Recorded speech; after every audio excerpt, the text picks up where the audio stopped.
Who controls the machines when AI gets superpowers?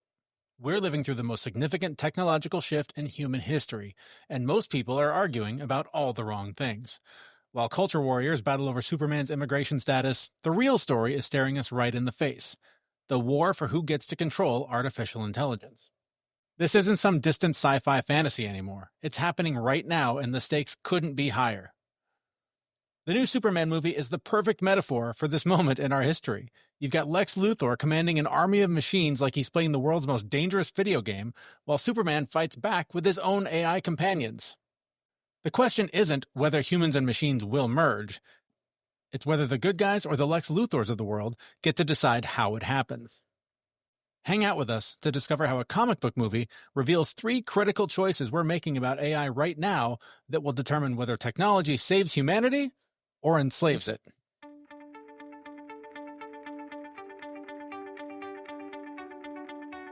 This is The Fit Mess. For now, it's a podcast for men who want to use AI to safely manage their mental health.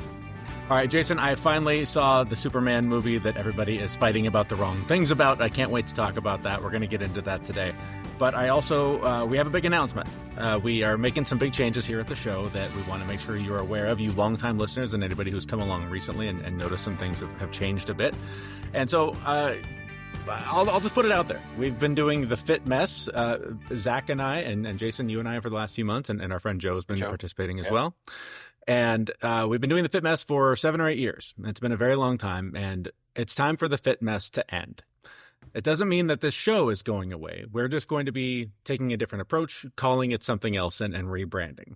So rather than just say out loud what we're going to do, I thought what I would do is I've been doing a lot of research on this, asking a lot of people, getting some different advice.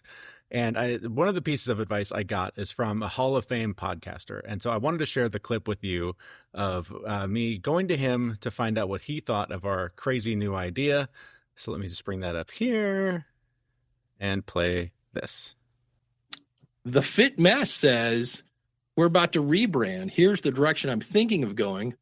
Brobots, right there, you got me. I love the phrase Brobots is a podcast for men, kind of figured that out, who want to use AI to safely manage their mental health.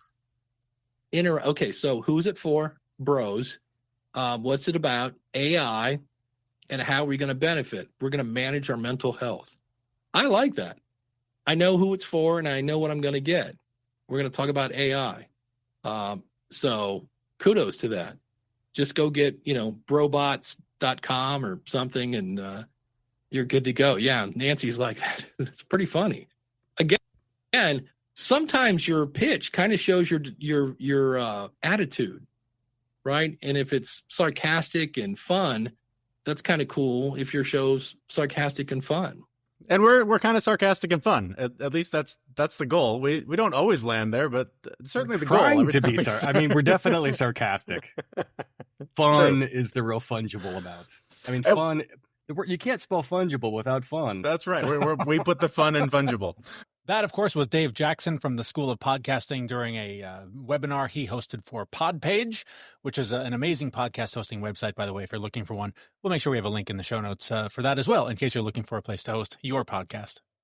I mean, listen, this is a decision we make with a heavy heart because the brand is something that's been, part of my life for many years, part of Zach's life for many years. And Zach is still involved. He's just kind of on the beach right now. Life has significantly gotten in the way. And as we've talked about on the show many times, when things are not serving you, put them down and make some space. So when Zach is ready, he'll return. Joe is kind of in the similar place. Life has suddenly gotten super busy. And so, Jason, you and I have been sort of steering the ship for the last few months, and this is the direction that the ship has gone. And so it just every time I said The Fit Mess opening the show, it just felt like, we're not even really doing that anymore. This is a different thing. And so we just want to make it clearer to the audience exactly what they're going to get when they hit play with us. And it's not ending. It's evolving. Right. It is now augmented by artificial intelligence. We plugged into the machine and have become something else. Yes, exactly.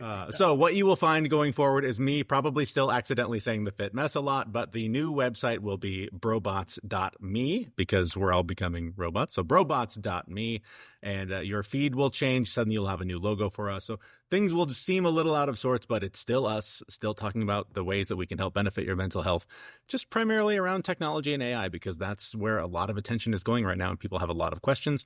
We have a lot of questions, and in trying to answer them, we want to share what we find with you. So that's the big announcement. We'll still be pushing donuts uphill and flipping them over, by the way. Oh, absolutely. That's not going to change. Yes. Absolutely. They'll just be a little bit digitally assisted. We'll definitely employ the robots to do the heavy lifting on the giant donuts for sure. Speaking of evolving and becoming something better, you know what's helped me stay sharp during this whole rebrand process?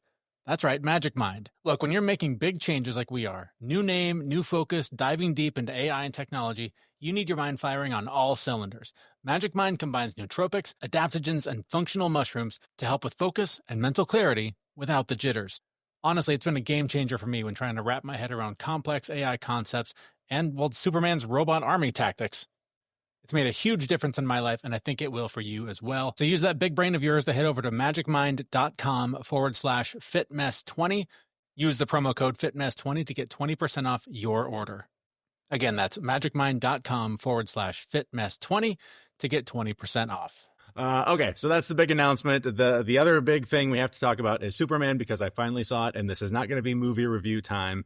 But when I saw this thing, first of all, I was like, everyone's arguing about the wrong stuff. Like the immigrant and the nice guy and the woke bullshit, blah, blah, blah. Like, what a stupid fucking culture war to wage over a fantastic movie that I loved for a million reasons. It's ridiculous in all the right ways and super cool in all the right ways. But when I saw what we've been talking about here for months, the blending of human biology with machine, the use of AI, the use of technology for good and evil, on display in such a just hit you over the head manner, I was like, we got to talk about this. I'm so glad you've already seen it too. What was your reaction when you saw the way that they've sort of approached this part of the story? So, one, as far as like a record of sci-fi that's been used for years as tropes and everything else, it is like old sci-fi concepts. A lot of it that are pulled way back in the day from old literature, like Isaac Asimov level. Like we're talking like stuff from like the 60s and 70s. Yep. And it's put in a way that makes it easy to understand like the parlance of it. Like this idea of having a bunch of people sitting around computer screens and each of them running different commands and putting them in play and like running these playbooks all the way down. The implication is that Lex Luthor is so smart that he doesn't need the power of the artificial intelligence because his naturally derived intelligence is so good. But there's AIs and automation and computer functions sitting everywhere, and he has to have minions around him where he has to say, run, play, E9, to like make these things happen, which is incredibly dramatic. The way that artificial intelligence would do it is it would not say run, play, E9. It would use its intelligence to go beep, and then Superman would be toast. Yes, yes. And it was crazy because you find out in the story the origin of the people that he's fighting and the way that he's put these pieces together. And I don't want to give spoilers away, but the interactions and the way that they run kind of the script and the playbook on it is interesting because it's a holistic approach to try to tackle a problem using really augmented intelligence functions and groupthink, which if you look at it, I mean, I'm sure there's plenty of, people in SOCOM and the Special Forces region that probably look at that and laugh and go, we did that stuff like 35 years ago with like satellites. But it's neat because it kind of brings you into this fold, and it none of it felt like implausible, even though it was an entirely implausible real life cartoon brought forward.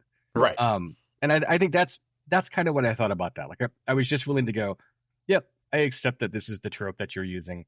And it's fun, it's enjoyable, and I can get behind it because it's like a bunch of adults group playing a video game.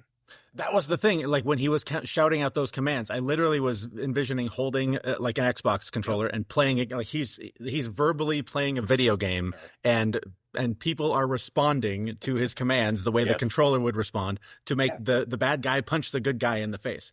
Yeah. And it was wild to see that. But then also in contrast, Superman has his own robots and his friends have their own nanotech technology. And it was such an amazing blending of humanity and machine. And it also it's so clearly displayed what I think I have been saying on the show is this conflict that I think a lot of us feel about AI is like we're excited about the potential of it, but we're scared of what it could become. And I've seen experts in this field talking more and more about this. It's not the tool. It's the people using it. It literally is a tool. And however the people decide to use the thing is what it's going to become. So if we let the Lex Luthors, who, a lot of people are comparing to your Elon Musks and your, Bezos and super powerful tech lords, if we let them be the ones that decide what the thing is going to become, feels a little scary, if I'm being honest. But to be realistic, they're also the ones kind of building it. But and they are, right? I mean, and I think that's kind of I'm not here to speak for James Gunn, but I think that's kind of the point that he's getting at with some of that. Yeah.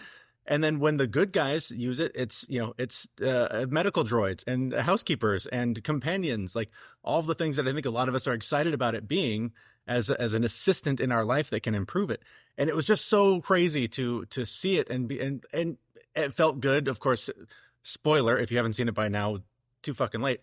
When the good guys win, you're like, okay, there's still hope. The good guys can still run the machines and win and help humanity save the day. Well, and you have Mr. Terrific. Oh my God!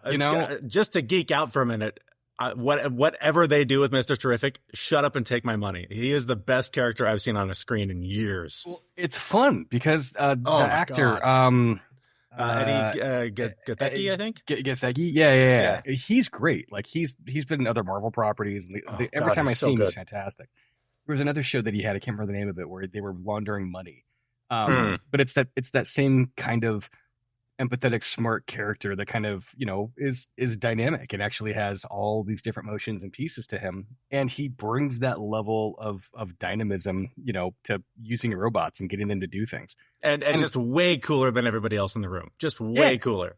Well, and I mean in the DC realm, you have Cyborg, and Cyborg's an interesting character, but Mr. Terrific's also a very, very interesting character that should be explored to more depth. But oh my God, seriously, the big thing that you brought up there was the intent of the people actually using the technology. Yeah. And when the technology itself is hardwired into the things that you do, and if they're meant to carry out your actions and your orders, I mean, if you're a terrible piece of shit, it's going to make you more of a terrible piece of shit. Like that's not going to change. And the same is going to be true for how we all interact with AI. Like I can use these things to make myself bigger, faster, and stronger. It's both a weapon and a tool. I mean, it's a knife, right? It can cut multiple different ways, and you can use it for lots of different things. It can be used for defense. It can be used for offense.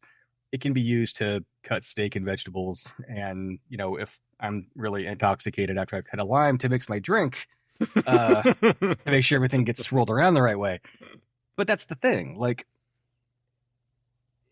the way they brought it forward in the movie was not at all, none of it felt like unrealistic or outside the grasp of what the technology itself could do, because when with robots, we've been seeing them for years. And, this goes back to the idea of the thing we were talking about before, like Mattel having these really smart toys. Superman's robotic companions, played by the amazing Alan Tudyk. Oh my God. They were just toys, like obviously, because like the other metahumans went in there and just like ripped them to pieces. Yep. But also they served a really, really good function. So how many of our toys that are like this, when the bad guys come in, are just going to get ripped to pieces?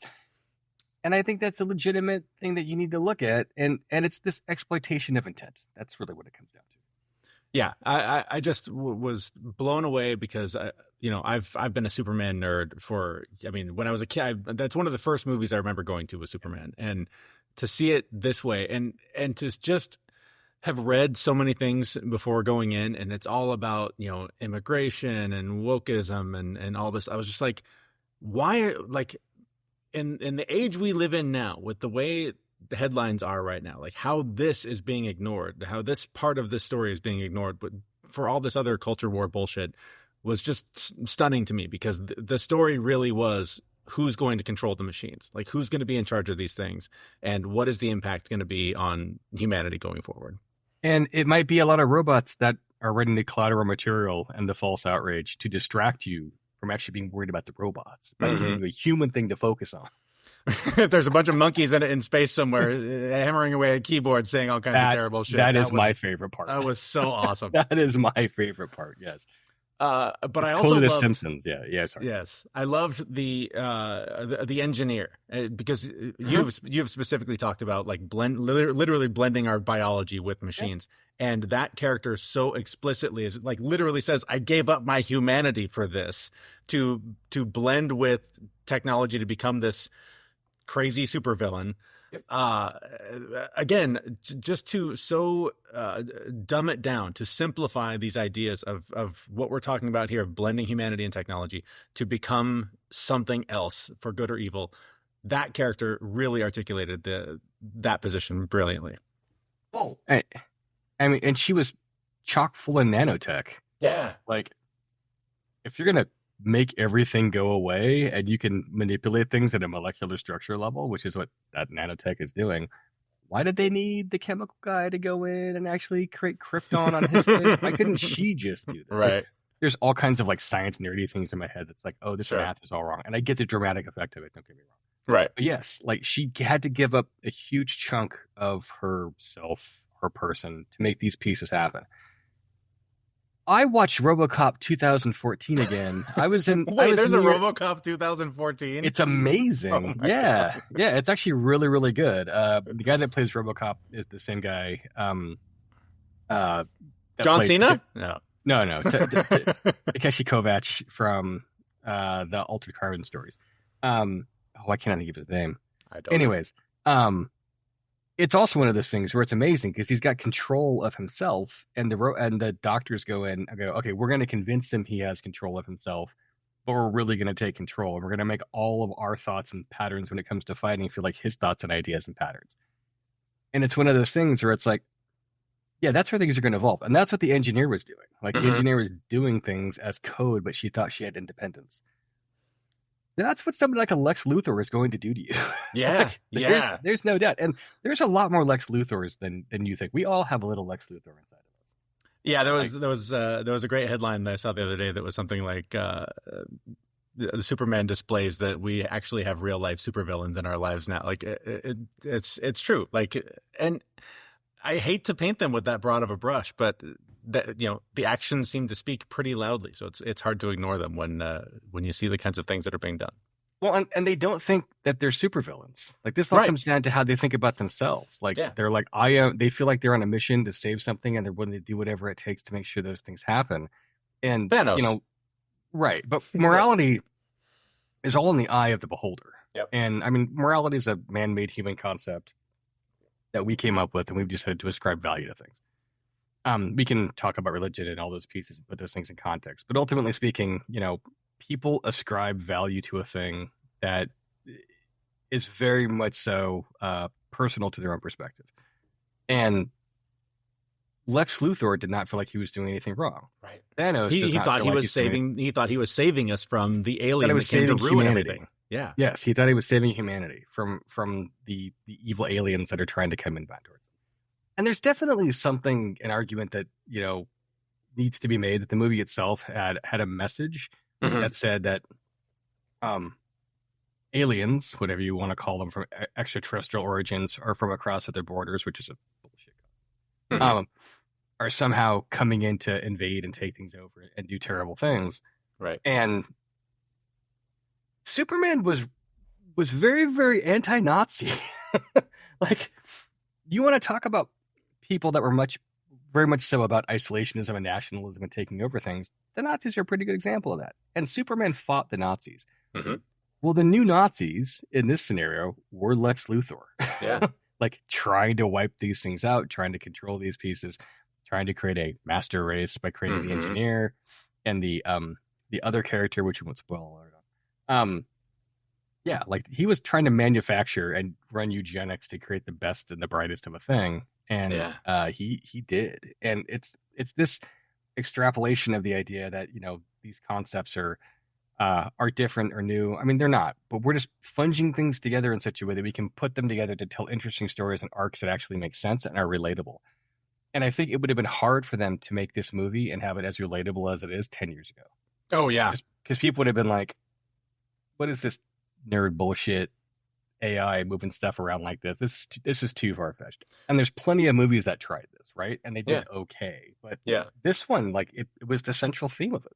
Well, and like you said, a lot of this is old sci-fi being brought back to life. I mean, this is like deep comic book stuff from what I've read. I've certainly never read the comic books that James Gunn's pulling from. But it is a lot of, like, even the Superman's robots. I never knew Superman had robots, but apparently in comic books a million years ago, he did.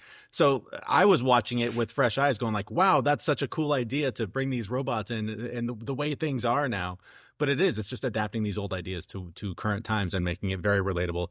And I mean, just so brilliantly displaying the war for the idea and who gets to control these things and how they impact our lives.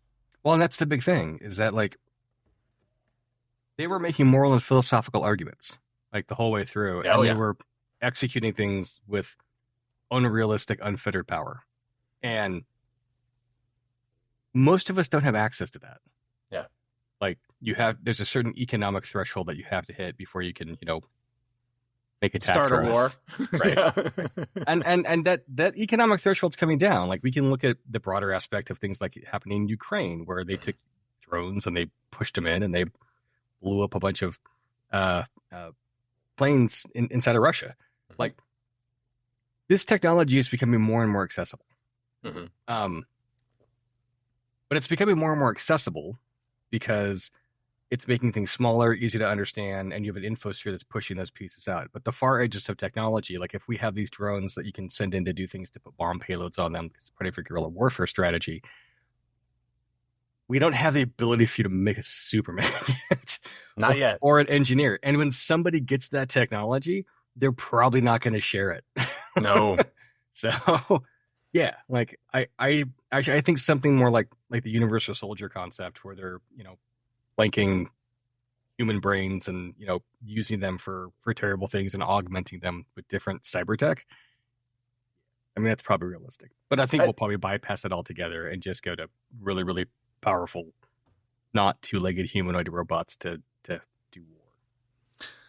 Yeah, and I mean, there's so many analogies that it brings up with, like, the Clone Wars and Star Wars and humans versus robots. I mean, these are concepts that have been explored over and over again, and usually the good guys win, and I know it's usually fiction, but I'm putting a lot of stock in the good guys overcoming. And maybe it's just the fact that whoever wins writes the history books and they end up being the good guys. But I'd really like to believe that we are going to end up in a better place because of all of this. And in the case of Superman, we do. Yeah. But again, that goes back to the narrative, right? Like, I mean, you're right. The victor gets to write the history books. But even more importantly, as we're going through and we're having conversations about these things, the way that you prevent those types of big conflicts from happening is actually having conversations, actually talking to other people with other ideas and trying to find common ground and looking for ways to make these things better, and realizing that you don't need to be xenophobic and afraid of people just because they're from different countries, or, maybe they're not straight. These are things that should not be an issue anymore, but they are, because they create wedges between us and create these different social camps and this notion of tribes. And we can't let AI turn tribes into these, like, ultra powerful ideologies that are going to fight each other. And some of that's happening today, right? Like, you're not going to get around that from certain state actors. But as people living in North America, like, we should be able to agree on things. Like, certain things are okay and certain things are not. And we should try to be nice to each other and, live and let live, that whole kind of thing. And it doesn't take everyone in the tribe anymore to go through and make the argument that things need to change ad nauseum and start creating collateral material that inundates people with different ideas anymore. Because AI enables that. Like, you can create bots that can go through and can artificially look like these are people coming from this tribe saying these things, and this must be how everyone thinks in that space. Yeah. And as a viewer or a listener, a target, and a producer, you need to be aware of both sides of that. And as someone who actually takes this type of data and information coming inbound towards them, you have to be very careful of your confirmation bias. And you got to check it all the time, because these models will play on that. And where you started there, I think, is probably the most critical thing is you don't have to use these to interact with other human beings. I think you will find the more that you put that down and walk away from this thing you're looking at right now, if you're watching this on YouTube, and go, like, talk to people, hang out with your neighbors, like hear what real people are saying and engage with them. We don't do that anymore. And these screens, these barriers between us, are what help us all feel like warriors and, sit here and sling arrows at each other, because we don't have to actually see the look on the other person's face when we say the horrible things we say to each other. Just re-engage, like unplug, re-engage with humanity. And you'll start to find that, like, a lot of the things that you're angry about or the things you hate about other people are ideas that you're being fed by someone else. And when you actually meet those people and they become your friends and your neighbors, you start to wonder, like, what the hell was I so mad about? Like, they want the same things I do. And hopefully it gets you to brush your teeth and put deodorant on, which you probably don't do often enough because you're behind the screen all the time thinking nobody can smell you. When the smell-o-vision happens on the podcast. Are you in the room, Jason? Like, I don't see you. Does it smell like coffee and whiskey? Because if not, that's probably not me. Smell like New York sewage, which I had to trudge through like half a dozen times because it was flooding there this week. No. Oh, gross. Yeah. Gross. I mean, but that it's such a good point. Like, if you want to engage in your humanity, you're not going to do that over the screen. No. Like, you'll get some of it. You'll have some interaction. There's a great way to exchange ideas. But there's nothing like, being across from somebody and shaking their hand or giving them a hug or seeing their physical body language look like they're going to rip your head off because you said something the wrong way. Like, these are all cues that you actually have to understand and evolve as a creature.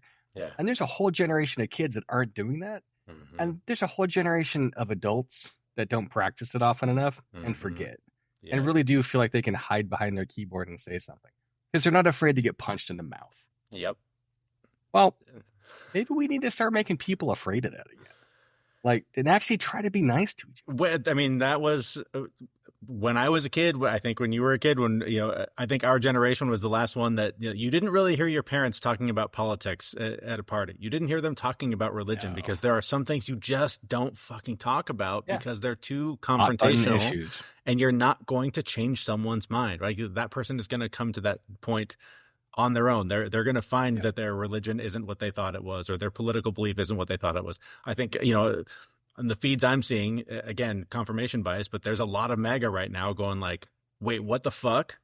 This isn't what I thought. Like Jon Stewart the other day on The Daily Show was talking about, there's a lot of MAGA out there that's going like, wait, this guy's lying and this isn't what he said he was going to do. And he's like, yeah, this is the guy we've all been dealing with for the last 10 years. Oh, the whole Epstein Welcome, thing. Right? Like, right.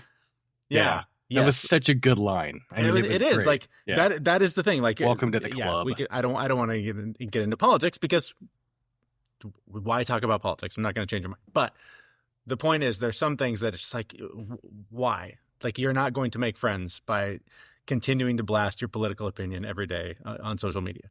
And put the thing down. There's always a third rail of politics conversations, whatever it is, like the hot wire thing that you can tread your way into this, but don't touch that thing. Yep. And outrage algorithms tied to bots, like, live on the third rail. Yes. Like, they're like, wah, to everybody all of the time on purpose because they know it's going to elicit a response. Yep. So if you know that you're being fed this and you know that you're being sent supercharged information, insulate yourself a little bit.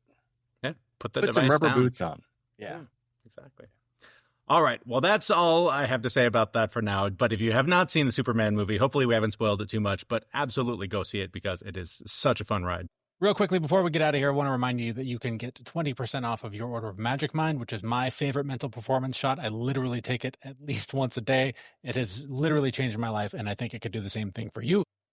Head over to magicmind.com/fitmess20. Use that promo code FITMESS20 to get that 20% off of your order.